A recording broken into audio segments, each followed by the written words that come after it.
Good evening, everyone. My name is Connor Moran. I'm the director of the Wisconsin Book Festival. Thank you so much for joining us tonight for a very special event featuring Bobby and Cheryl Love for their book, The Redemption of Bobby Love. I have one right here. Should all get one. I put the link at the bottom. But please, please, please support this book. This story is incredible. We are also joined tonight by Rob Chappell from Madison 365. He's the editor there, one of Madison's finest news sources. Rob, thank you so much for joining us. Bobby, Cheryl, thank you for joining us from Brooklyn tonight. Before we get started, I do want to say thank you to Madison Public Library, the Madison Public Library Foundation, and all of our sponsors.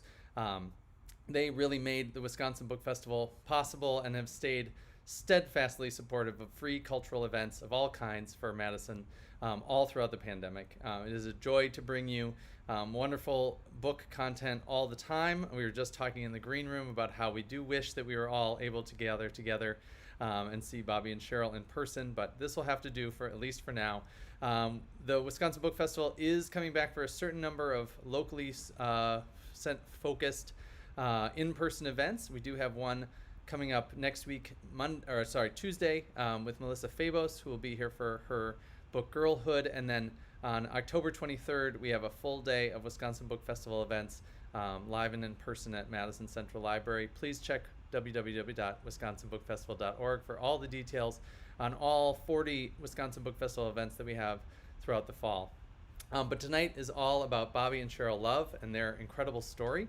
We want to welcome them and Rob to talk about Bobby's story, having been a young person who got involved with the law and outsmarted the law, and then met Cheryl and lived an incredible life, which he will tell us all about tonight. This story is highs and lows. It is absolutely moving and happy and sad and inspiring. Thank you so much for writing this book and for sharing it with us, Bobby and Cheryl.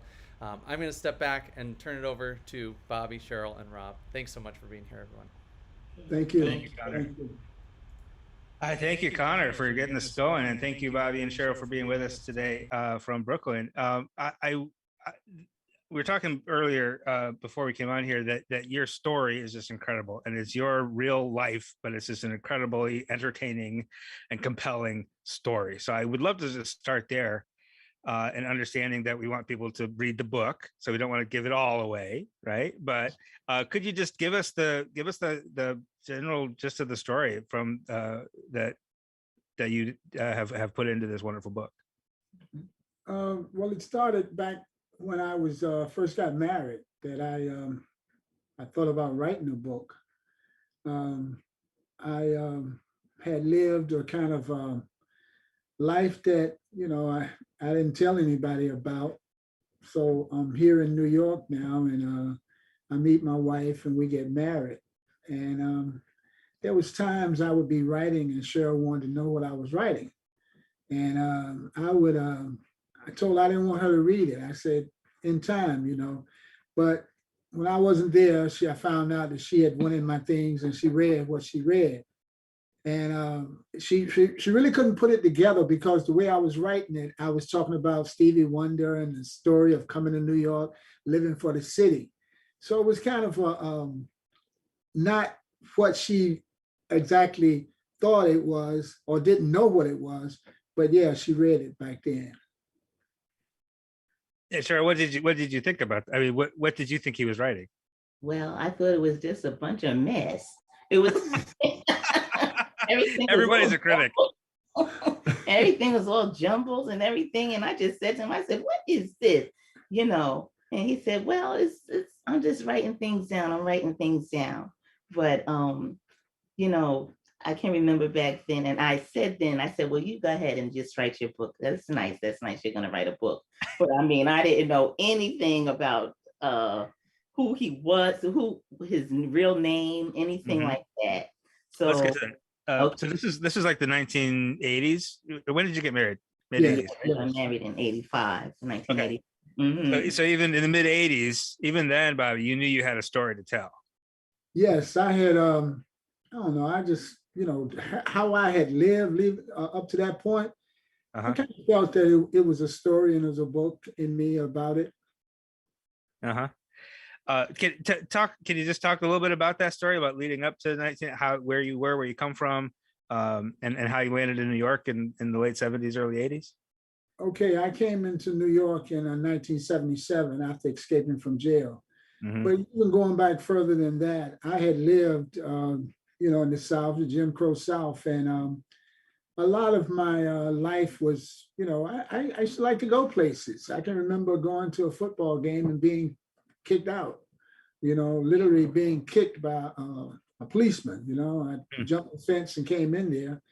And then there was other things that I did also, that wasn't too nice. I stole, I was like a thief. I stole from cars, I stole from mailboxes as I was, making my way through life. And it seemed like one of the things I picked up early in the story is you always had a hustle, right? Yes, You were mowing yards, and you always had something up your sleeve that you're yes. trying to get ahead, right? My mother bought me a lawnmower. And also, I used to go to the golf course. I would cut schools a lot of times on Friday, and I would go to the golf course and caddy. That's why I used to see all these nice clothes in the golf course. Mm. I love clothes, and this is the first time that I realized, designer stuff. Arnold Palmer. He had the alpaca sweater. That was a beautiful sweater at that time. So I said I was going to buy me one, and eventually I did. Uh-huh. And Cheryl, tell us a little bit about your background. You're a bit younger than Bobby.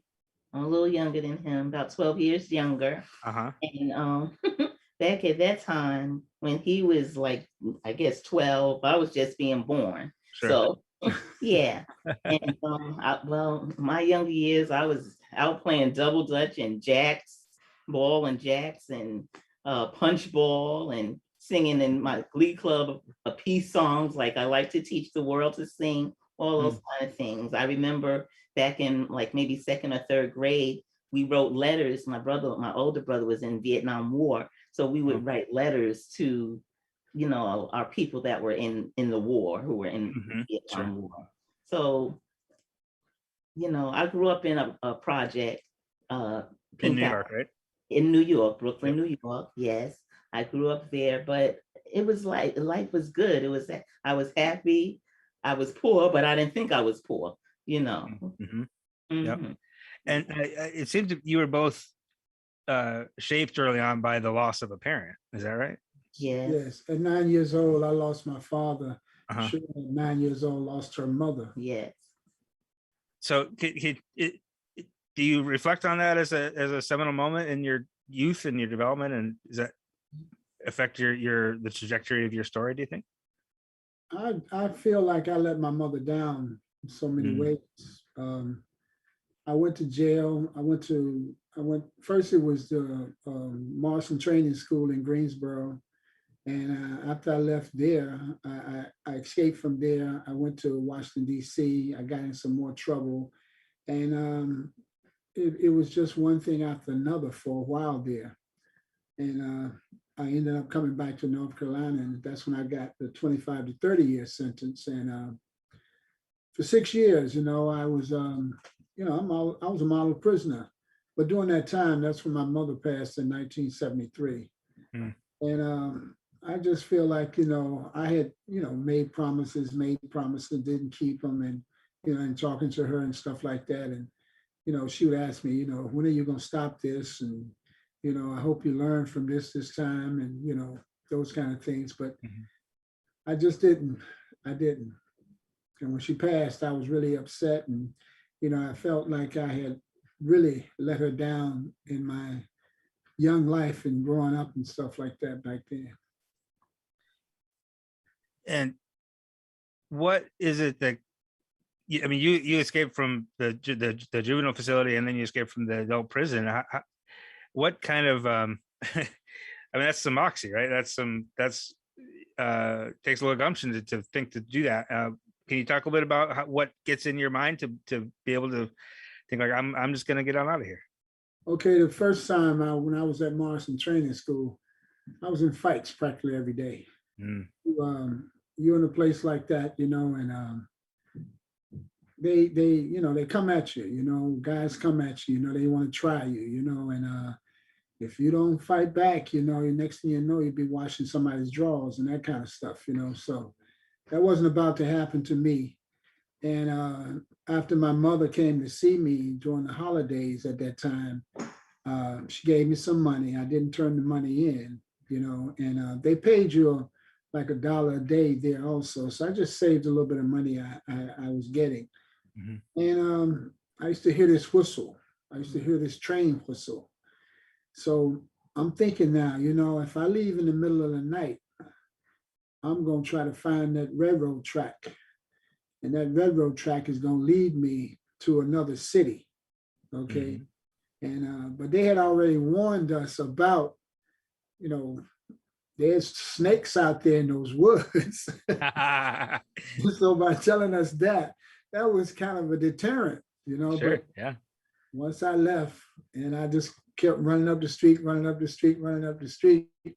And I didn't hear the whistle that night, but I knew the direction that I had heard the whistle before. Sure. So that's where I went to, and I found it. And I walked those railroad tracks until I got to the next city. And then, so does that, and so having done that as a kid, how old were you when we did that? 15, 14? I was 15, I think, about it. 15. Yeah. And then much later in your life, you're in state prison for 6 years. And do you feel like I did this once before, I can do this again? Well, not so much. No. Not like that? I did. I kept getting. I got some write-ups. So each time with a write-up, I was moved from a job that I was on. Mm. Worked in the kitchen. I used to work up at the main prison office, and I worked in the canteen. And each time I was moved from them jobs, you know, those were pretty good jobs, especially working in the canteen. But I was taken out of the canteen because of my skin color. And I went to the black captain because the white captain took me out. I went to the black captain, and the black captain said, you know, you didn't get a write-up, you know, but sometimes you just have to accept things and, you know, move on, you know. And he couldn't do nothing about it, so I was moved to the kitchen. Then one day somebody shouts at the captain that works in the kitchen, and he thought it was me early that morning when we were getting ready to come to work.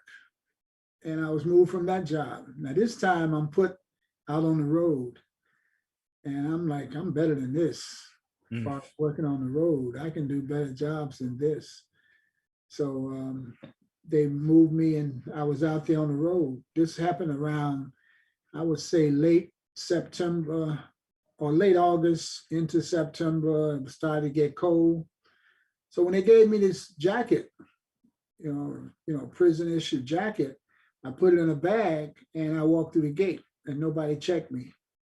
So now that gave me the idea that I can get my own personal jacket, which I had because I was going over to Shaw doing a radio show from time to time. So I had my own personal clothes, and I put the bag, the jacket in the bag, and I planned it on my nephew's birthday that I was gonna leave. And I walked through the gate and got on the bus. The bus rolled up the street, turned to get into the other traffic, and I opened the back door and jumped off the bus. And off you went. I ran in the woods, and I finally got to the bus station, ran, walked, ran. A man helped me out with $30, and I got that. And I finally got on that bus and scooted down to, you can only see the top of my head as I'm looking around, hoping that no cops or anybody like that had, you know, checked this area, checked the bus station or anything like that. The bus started to move. I was so great. I was so grateful. I'm going on my way now. And it was right around then you adopted the name Bobby Love, right? That wasn't your given name, obviously. Yes, the girl on the bus asked me my name. Mm-hmm. She had an experience with a guy, and she was headed home to Pennsylvania. And she asked me my name, and she talked to me and told me all this story about this guy. He had, brought her down there, and it wasn't what he had told her it was. Uh-huh. He had told her he had his own apartment and all that stuff, but he didn't. Uh-huh. So there's a stranger on the bus just talking to you while you're riding Yeah. along, and she asked you your name, and you had to think of something real quick, or did you have an idea what you wanted your new name to be? I just said Bobby. Mm. No thoughts of anything else. I just said Bobby. So it was just like that. It was just, that's the first name that came out. Came out of my mouth. Yeah. Oh, Bobby. interesting. Now, so this is 1977, is that right? November 1977. Yes. All right. So Cheryl, what are you doing in November 1977? 1977, let's see. I am in high school, I believe. Uh-huh. Yeah. In maybe ninth grade, 1977, I believe so. Uh-huh. Yeah. So I don't know anything about Bobby yet. Right. And so Bobby, you get to New York, and you talked a little bit earlier about just, growing up and making your way by just, stealing things here and there. And you get to New York, and how do you resist the temptation to do that again? Is it just like, I absolutely cannot be involved with police anymore? Yes, I made a commitment to myself that there was going to be no more trouble in my life. Mm. I wasn't going to go to, bad places. I wasn't going to hang around with, get involved with other guys and their issues or problems and that kind of stuff. I was committed to just going out here trying to find me a job and just living my life better than it had been. So that's what I was going to do. Was that because you regretted disappointing your mother? Is it because you just hated being in prison so much, or was it? Was there a single motivating factor that made you make that significant change? It was all of that. Yeah. Yes, I always thought about my mother because in the past, my mother would always call me, and she would call me and she would tell me to pray. She would tell me to say your prayers. She would tell me to go to church when I was still on the street before all of this had happened. So now I'm out here in New York and stuff like that. Now I am smoking a joint from time to time, and I'm eating a hot dog, that's my diet, trying to keep me a little bit of money, but Yeah, sure. that's what it was then. So you end up meeting. Where did you end up meeting? How did Bobby and Cheryl become Bobby and Cheryl? Okay, I didn't meet Cheryl until 1984. Okay. We were working in the hospital. It was a hospital and nursing home. And I had gotten a job there. And at the time, Cheryl wasn't there. She was out on leave.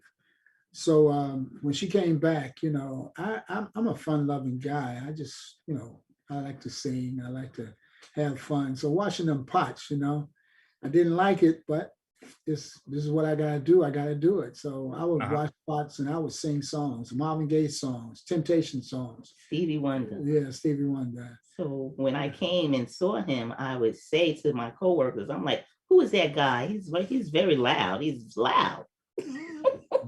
However, I'm looking at him at the side of my eye. He's kind of cute too, So yeah. So Bobby asked me on a date, and I at first said no, thinking, and not because I didn't think he was cute or I didn't like him, but I thought that he was too old for me. So then he said where he wanted to take me was to a very nice place to see Gladys Knight and the Pips. And I'm like, whoa, okay. I'm been hanging out with these guys, younger guys, and they're taking me to White Castles, maybe the movies. Maybe we go there, but he's saying he wants to take me to see a concert, Gladys Knight. Oh yeah. So we went, and then Bobby would give me such beautiful gifts, nice gifts. He make me laugh, he sing, but he'd be singing so out of tune, but he would be singing and that would crack me up. So we had good time. It makes the phone go faster. Yeah. Now, Bobby, at this point, you've been out and living under this new identity for 7 or 8 years. Is your guard down at this point, or are you always kind of looking over your shoulder still? Okay, my guard is down because, you know, I knew for a fact nobody was really looking for me. You know, Mhm. as far as the laws in North Carolina and everything like that, you know, unless I mess up myself, you know, I'm going to be, you know, I'm just going to do what I need to do. You Yeah. know, don't get in no trouble. Don't have the cops roll up on you and next thing you know, they take you downtown and fingerprint you. Now, I Mhm. didn't want nothing like that, you know. So, other than that, you know, I just enjoyed my time. And, you know, I worked with quite a few kids also a couple of summers while I had first got that job up Mm. there at St. Nicholas Park Civic Association. We ran a summer program and it was good. I worked with other people and we took the kids a lot of places, took them downtown. We took them to Lincoln Center. You know, we had an 8-week program with these kids up there in Harlem, and it was fun. Um, Now, then you get married in 1985. You end up having 4 kids altogether, right? Mhm. 2 girls and then twin boys, Yeah. who are all grown now. Yeah. But Cheryl, you, Mhm. you'd seen that he's starting to write this story. You're not sure what this story is about, whatever. But also in the book, you talk a little bit about some red flags or some things that you felt like wasn't quite, you thought in your back of your mind, he's not telling me his whole story. Can you talk a little Exactly. bit about those and what any suspicions you might have had, or was it all retroactively, like looking back, oh, I should have known this? No, absolutely. I always felt Bobby was hiding something from me, like he Mhm. wasn't telling me something. So I just always felt that way. And I said to him, I would say to him a lot of time, I asked him, do you have another family somewhere or something like that, you know? And he said, no, nothing like that. Um, Another thing, I thought he would not take pictures. He didn't like pictures. He would take them if I, you know, asked him, come on, take a picture and come on. He would do it, but very reluctantly. And um, he didn't like that. And I thought that was a little off. Mhm. But after speaking to my girlfriends and speaking to family, they said, are you kidding me, girl? You kidding? This man works 2 and 3 jobs. He helps you cook. He cooks for you. He takes you out. He does all these different things. He takes you guys on vacation. Stop. You're thinking too much into this. You're thinking too much. And then I would even talk when, you know, me and Bobby would have conversations and things. And sometimes he just would stop talking or just shut down. Or sometimes I just see him like in deep thought. And I'm like, what are you thinking about? What's going on in there? You know, but he said, I'm okay. I'm just a little tired, you know. And I took it, well, you are working 2 and 3 jobs. Maybe he's just tired. Yeah. So yeah. So when she's asking you those things, Bobby, when she's like saying, like, what are you thinking about? Do you have another family somewhere? Were you ever tempted to be like, you know what? Here's my story. No, sir. Never. My wife was brutally honest, and she would have told me right away, turn yourself in. We cannot go on like this unless you turn yourself in. Mm. I would not. I was not going to go back to jail. You know, I knew what jail was, and I did not ever want to see jail again. But you did, unfortunately, you did end up seeing Yeah. jail again. Yeah. This was 2015, is that right? So Yes. literally 40 years Yeah. later. To talk a little bit about that experience, which this is the opening scene in the book, so this is not a big spoiler, but Right. Okay. must have been a tremendously stressful day for both of you. Oh, yes. Yes, Yeah. it was. The knock came to the door, and I thought it was for next door because there's so much drama from my next door neighbor all the time. So I thought they had the wrong door. But they Yeah. said, we're looking for 2A. Right. I said, wow. So before I could get up, I was laying in the bed. My bed was in the living room now. Mhm. My wife went to the door and she opened the door and boom, all these cats come rushing in, you know, with guns and stuff. Guns And drawn, FBI, yeah, NYPD, guns drawn, and they're like, stand back, man. You don't know who this is. You don't know who this man is. And I'm like, what? When they said that, I'm like, are you kidding me? I'm looking at my husband. I'm looking at Bobby. He's not looking at me though. And I'm like, oh God, what's happening? So I know, I'm like, this is what I've been thinking all the time. Mm. This is it. I'm about to find out what's going down, what it is that I've been thinking all these years. So what's the secret? Mhm.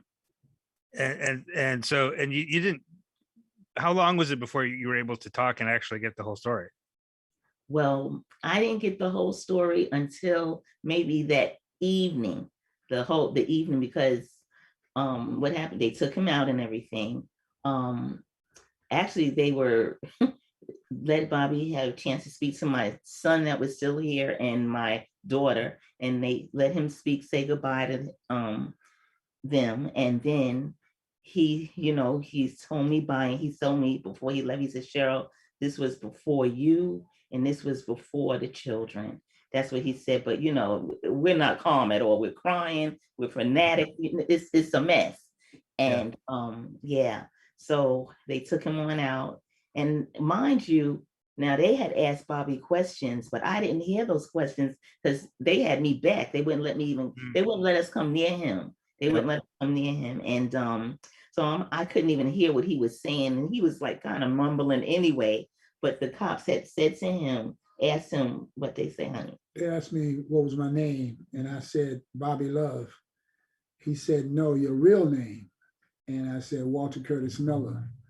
But I admit that I was talking very low. I didn't want Cheryl to hear a lot of this. I didn't want Cheryl to get, she was already upset, and I didn't just want to push it even further, Sure.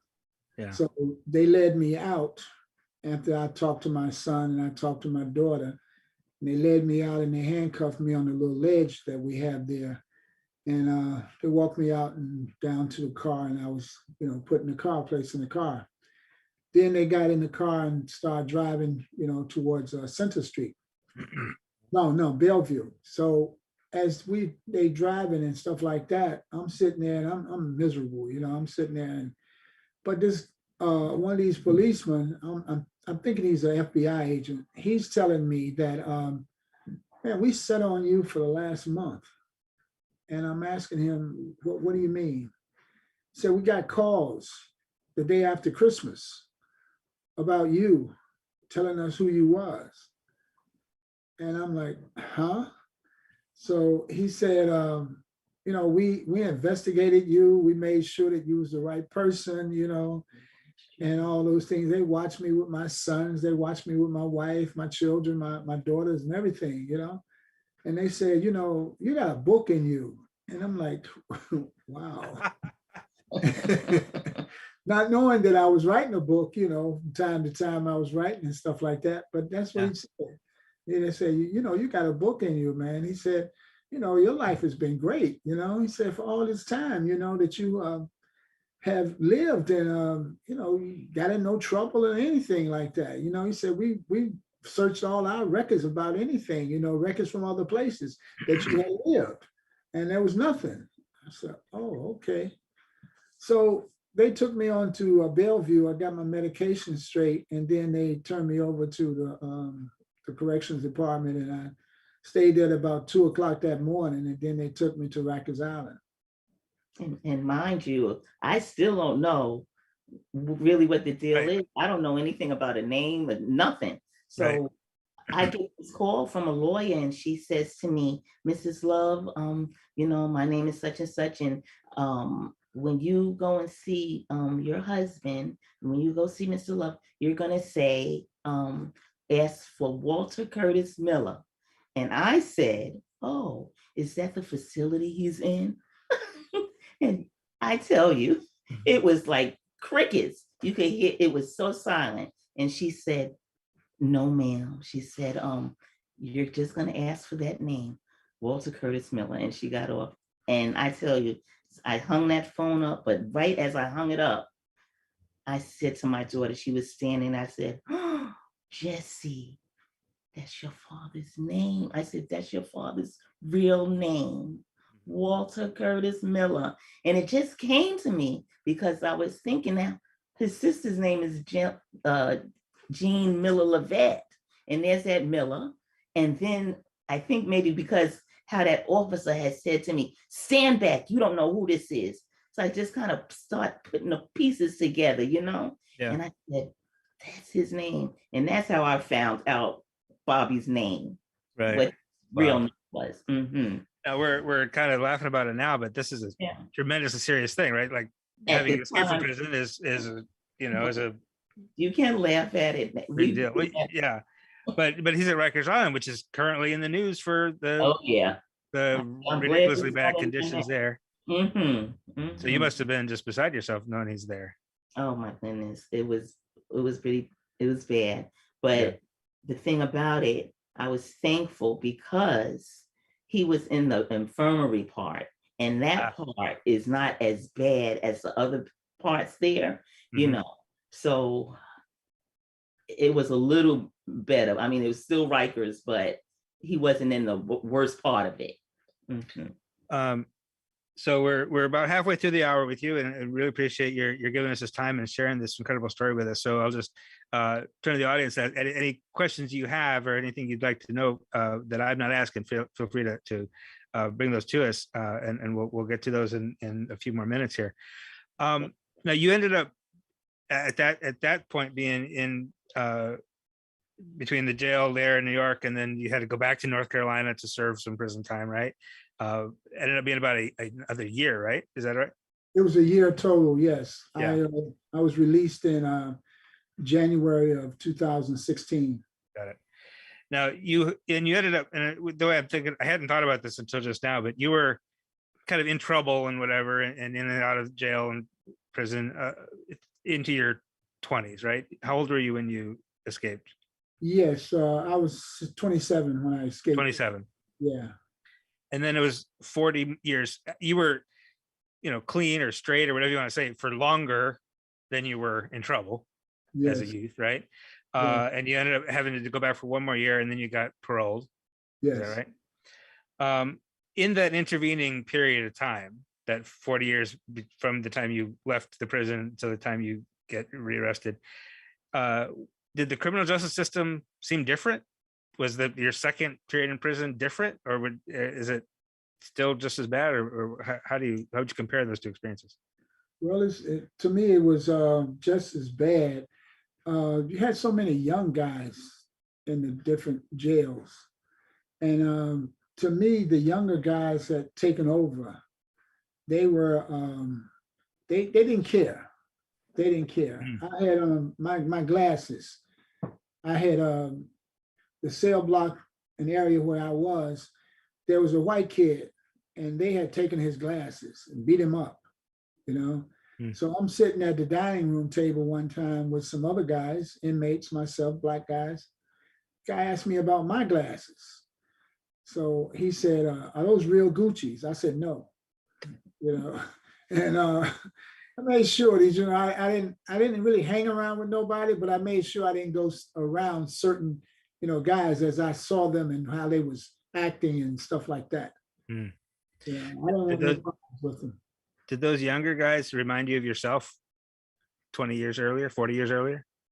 Well, I can say that they were, I ain't gonna say exactly like me back then, because I came in and I realized I needed to do certain things to get myself to certain, these guys didn't have anything to do but just mess up and cause, problems.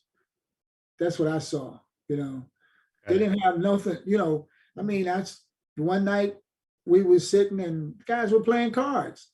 Next thing you know, two of these guys is fighting and they throwing down, right there in the cell block. I don't know what happened, but they wasn't playing with each other. And they, I don't know if the beef was from something else, There was a basketball, they would let them go out for recreation, and fights would start out there also. So you were saying that when you were younger, you were trying to improve yourself, right? You're trying to do the right thing while you're in there, being like you called yourself a model prisoner, but you're saying like these younger guys that you're seeing now were not in that mindset. No, I worked in the hospital, and by working in the hospital, I learned how to treat, and I would do vital signs on the guys that came through, and we had people to come in and they did blood on people and stuff like that, and I learned that, and I helped a guy to get back on his feet. He had been shot in his spine, and I helped him to get his muscles back so he could walk. You know, he Mm. had a lift on his shoe. He left the hospital with crutches, you know, but he left, you know, and he was walking, and because he had came in there on his back from a bad sore that he had, and we treated all of that, you know. So that helped me to move to the next level. You know, I used to show the films. We used to watch a film every Saturday and Tuesday, you know, Uh-huh. and the films would come to the administration office. We would go over and get it, you know, we would view it, and then we would show it. And don't forget about Frankie Baby. Yes, He that was a later teacher. on when I did radio, and they would show it Teacher. they would play it on Wednesday nights from 9 to 10, and from Shaw University. But we would record it. Things to do. We would record it there at the prison. Oh, cool. So you had your own radio show. Yeah, Frankie. Your first stint. That's awesome. So one constant theme in this book is prayer. Yes. There's not a lot about church. There's one really important conversation toward the end of the book with your bishop. Mhm. Not a lot of scenes taking place in church, but every inflection point, every important moment, there's a conversation with God. Mhm. Yes. Can you talk a little bit about that and how that affects you, and how your attitudes toward God and prayer has evolved over time? Okay, my mother was always, we went to church. Come hell, come high water, we went to church. Mhm. Sometimes we would walk from one side of town to the other side to get to the church. So that stayed with me all of my life. My sister, my younger brother, and my mother. Okay. Mhm. And as time would go on and I got in trouble and stuff like that, she was always telling me to pray. She was always telling me she was praying for me. Mm. So that stayed with me. You know, I lived with my sister up in Washington, D.C. And I remember going to a church, and basically it was because of this girl. I went a couple of times, but nothing came of that, you know. But that was everything, you know, pray, pray, Yeah. you know, that was from my mother all the time. And what about you, Cheryl? Prayer gets you through a lot as a youth, and then as in this most recent those very difficult couple of months and that difficult year when your husband's away. It seems like prayer got you through. Oh yeah, definitely. My faith in God was so strong, and ever since I might as well say I was born in my church. So I was always going to church, always had God in my life. Taught the 23rd Psalm and all the different, the Lord's Prayer, all those things when we were young, and always was taught to treat people the way you wanted to be treated. You know, treat people with respect and love and kindness. That was always taught to us. And pray. We were taught how to pray, and you know, to pray when you got in hard situations. Pray. You know, God is with you and God is there. And that's what I did. You know, I prayed and I asked God for guidance to show me what to do, because there was times when I felt like, you know, I'm not going to stay with somebody who's not talking, who, you know, won't have anything to say. I'm going to leave. But I would have this dream that my mother was in this dream, and her smile was so beautiful. And it just seemed to me to let me know, no, keep on doing what you're doing. Stay where you are. Don't just keep on doing what you're doing. And so that's what I did. I knew Bobby loved me. He wasn't going anywhere. I wasn't going anywhere. I loved him. And I just felt like I'm going to be here and help. I'm going to be here to help him and just to honor my vows. But I didn't feel like that the whole time. I had to come to the realization of how this man had deceived me for this long time, this 30 years. But I had to outweigh the good with the bad, and more good came out of it. So once you've made that decision to accept the good with the bad, yes, that's 5 years now, right? 6 years. What has life been in those last 5 years? I mean, your story's out, your secret's out. You don't, you know, how's that? How's your life been since then? Oh, we've been living a good time. And in 2017 was when I became a deacon at my church. I was a walking deacon for I think 2 years. And as time would go on, and then I became a deacon, and you know, I took the oath and all the things that go with that. You know, my bishop, you know, he has preached about me, and he has given us advice on a lot of things. You know, and you know, the prayer in church. You know, when Cheryl was telling me how, you know, every Sunday, Bishop would have something positive to remind her of about, going forward, and I'm coming out of there. Yeah, Deacon Love is gonna come out of there. So that was all very good, and all uplifting for me. And then after I got out, and like I said, I go to church now. I'm there every Sunday. We go to Bible study. And God has really done some miracles for me with my health also. And I was 64 years old when I got arrested, and I had some health issues, and when I came out of jail and I had an MRI and a couple of MRIs and, checking on my health and my levels and stuff. I'm a diabetic, type 2 diabetic. I don't have those problems. I don't have those things, I had some stones one time in my side, on my right side, put me on my back. Man, I couldn't walk, I went to the hospital, man, and oh man, it was terrible. It was terrible, but I came through it. I didn't have to be operated on anything like that. We came through it. Yes. And I just want to say how Bobby, through all of this, it was like he rehabilitated himself without being in the prison system before, He was a fun-loving guy. We didn't know anything of him doing. I didn't know anything about Walter Curtis Miller. All I knew was about Bobby Love, what he did, what he was doing for the family, how he made me feel, marriage, good things, bad things, but we had to outweigh it. And I had to forgive him and forgive myself. And I think that we are now our authentic selves, our true authentic selves. Let the truth go with you, be with you, Yeah.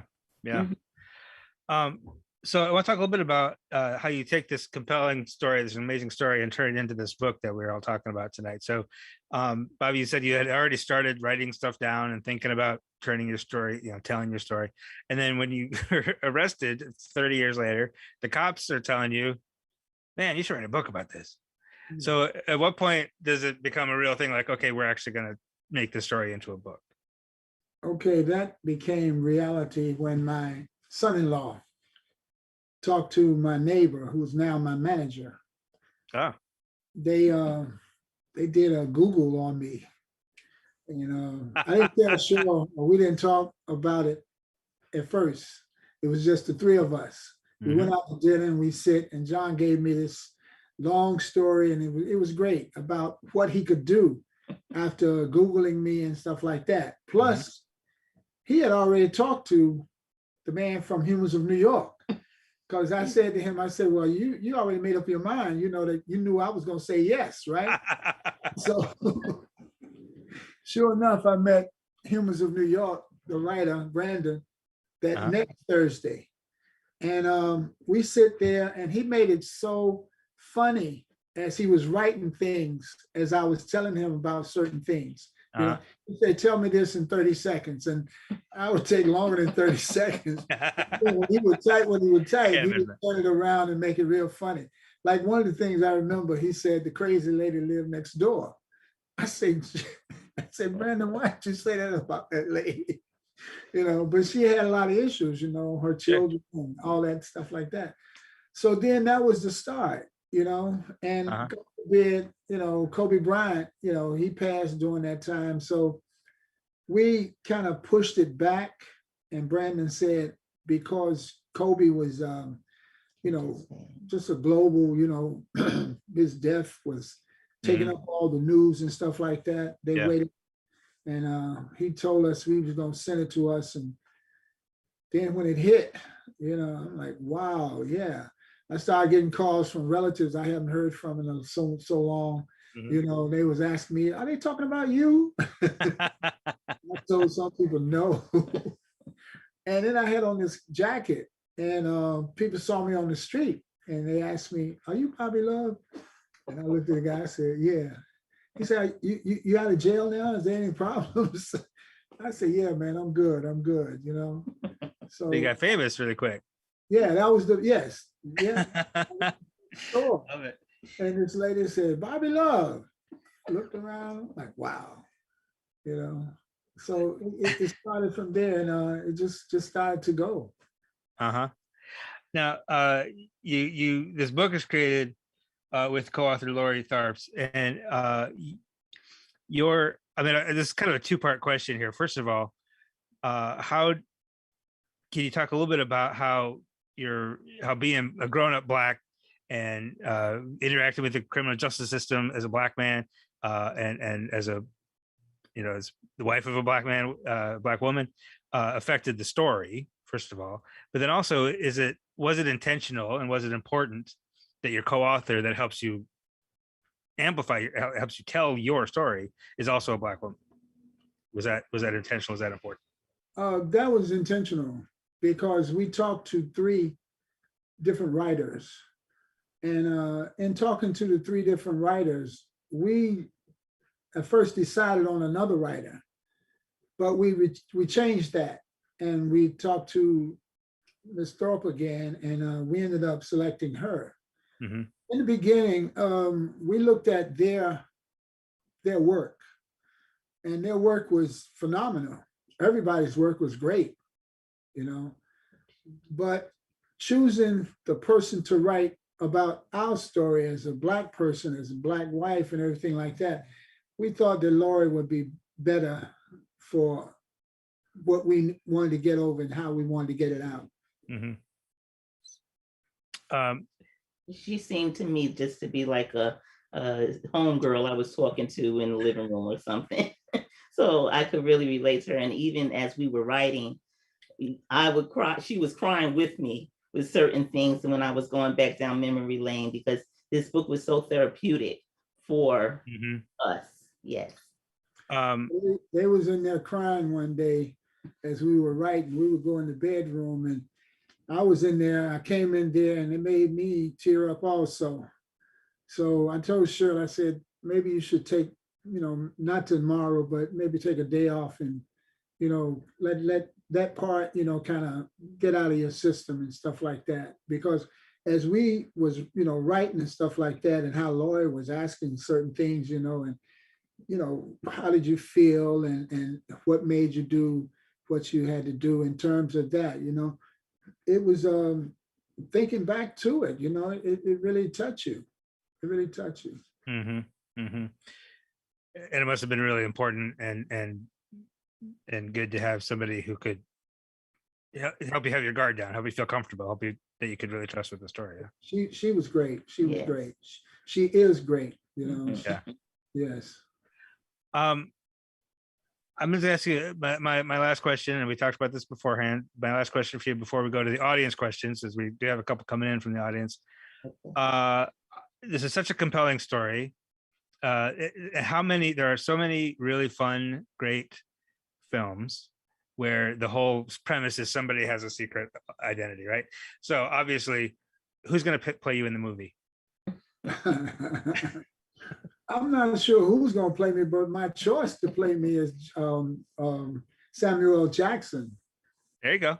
Yeah, I can see the resemblance. Yes, yes. What about you, Ms. Love? Well, I would have to say Loretta Devine or Octavia Spencer. All right. Yeah. Outstanding. I love it. All right. We have about 10 minutes left here. We're going to go to a couple audience questions here.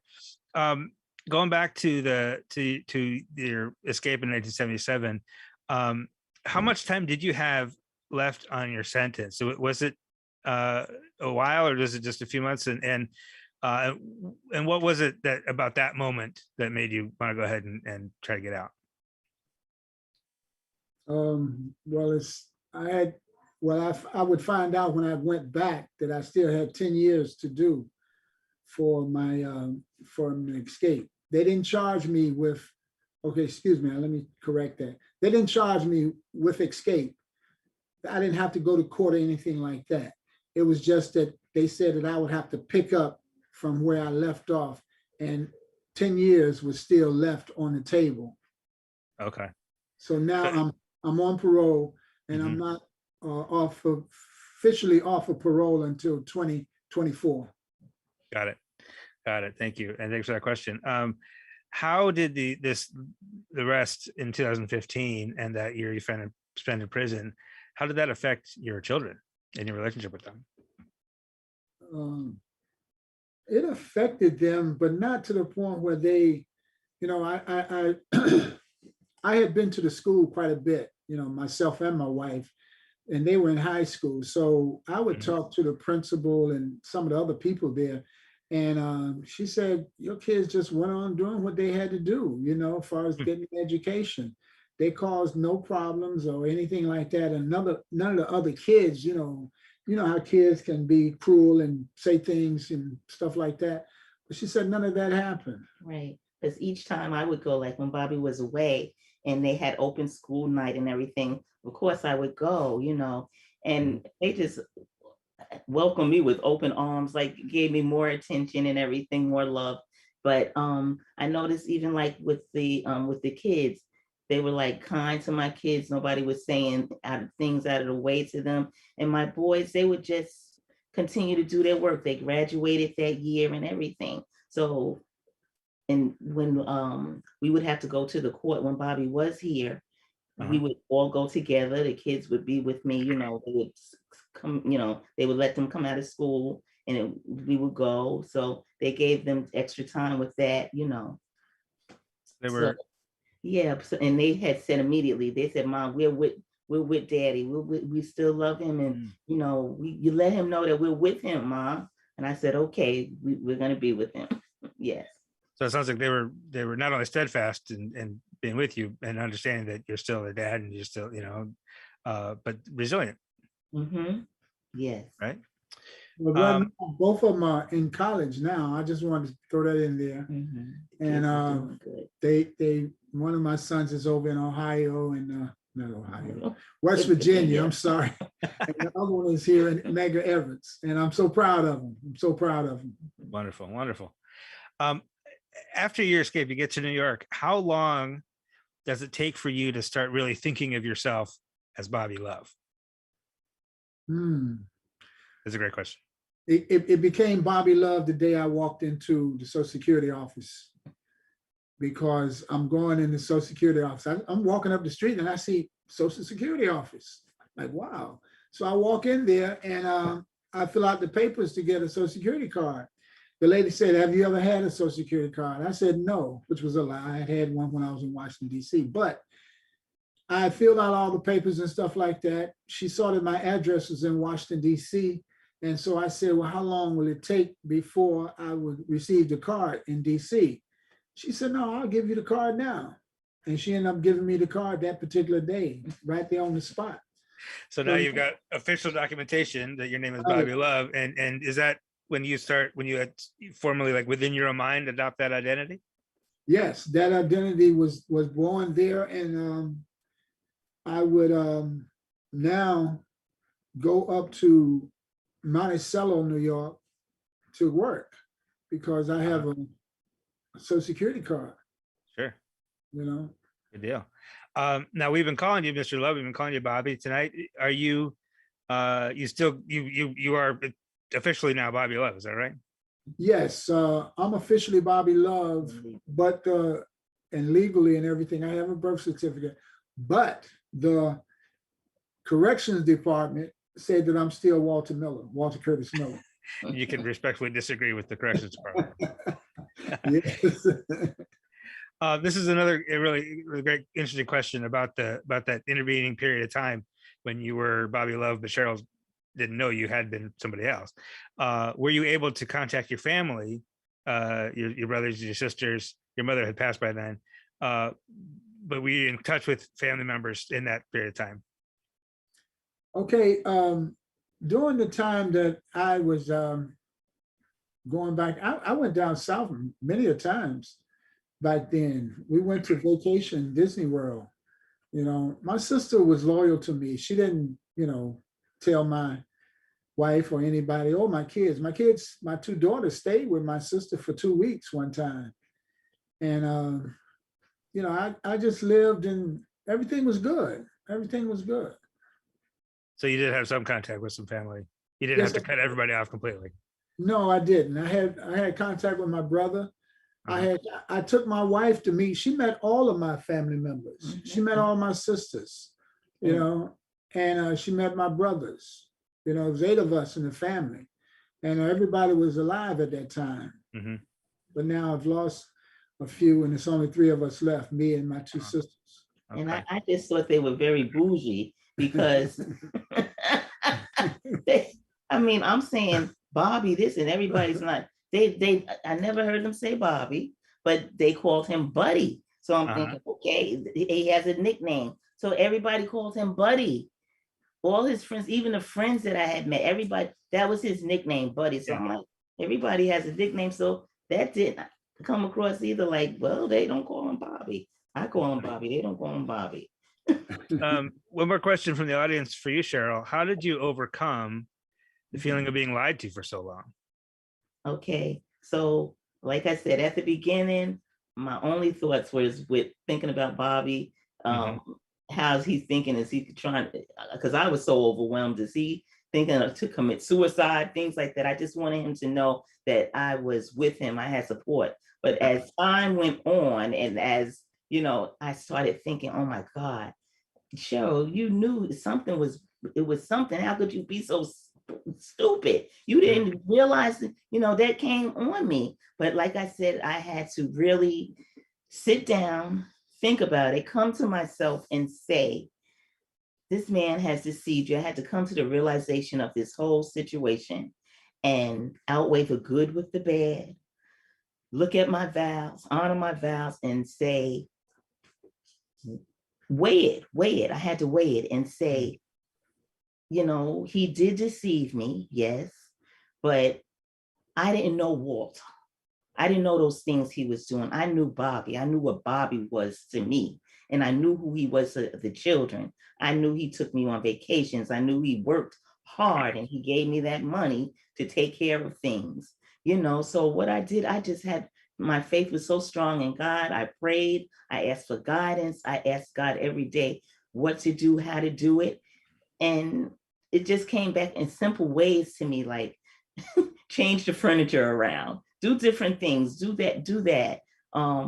Read your scriptures, get a new recipe, get new recipes, do different things. But I decided to stay with him. And then I had spoke to like my mother, my godmother, and like a mother of the church. And they gave me such good advice. It's such simple things, but it was such good golden nuggets. They said, you know, everybody has a past. You know, and it just made me think, that's right. Everybody has a past. And Bobby had this past, but it doesn't make you, that past doesn't make who you are now. He's a different person. He's changed. He had a second chance. Everybody deserves a second chance. And so that's it. And forgive. You have to forgive. If you don't forgive, you become bitter. And I just did not want that in our marriage, bitterness. No. We're going to keep on trucking. We're going to keep on moving and positively. All right, last question, this couple of minutes we have here. What do you want? What do you hope people learn from this book and from your story? I want them to understand forgiveness, you know, how God has done so many great things. God does miracles every day. He takes care. Every day. He takes care of us in so many ways. I'm sure, and I've found out that there was people that said that, you know, their marriage was in trouble. I was about to leave my wife. That this book can help, you know, I didn't know it was going to help people like that in the beginning, but then when I got all those, you know, people telling them stories and comments from different people, you know, it just told me that how it could help people, you know. I just want people to know that there's hope. There's hope for you. Don't give up. Never give up. You know, put your best foot forward and just don't give up. Look and live. I love it. Well, listen, Bobby Love, Cheryl Love, thank you so much for writing this book, for sharing your story with us, and for sharing this hour with us this evening here at the Wisconsin Book Festival. Really appreciate it. You're welcome. Thank you very so much. Thanks for having us. Yes. We really enjoyed it also. Yes. Well, thank you so very much, Bobby, Cheryl. What an incredible story. You guys are so giving of your time and of yourselves. Thank you so much for being here and participating in the Wisconsin Book Festival. Rob, thank you for your questions. Thank you for all you do for our community, and for just leading a great discussion this evening. And thank you to all of you at home. We had almost 100 people watching tonight, and I hope to see you back again for another virtual or in-person event coming up in the next couple of weeks here at the Wisconsin Book Festival. Many, many more opportunities to see great books in discussion. Check them all out at wisconsinbookfestival.org, and everybody have a safe and wonderful evening. Thanks so much, everybody. You're welcome. Bye. Thank you, Bob. Thank you.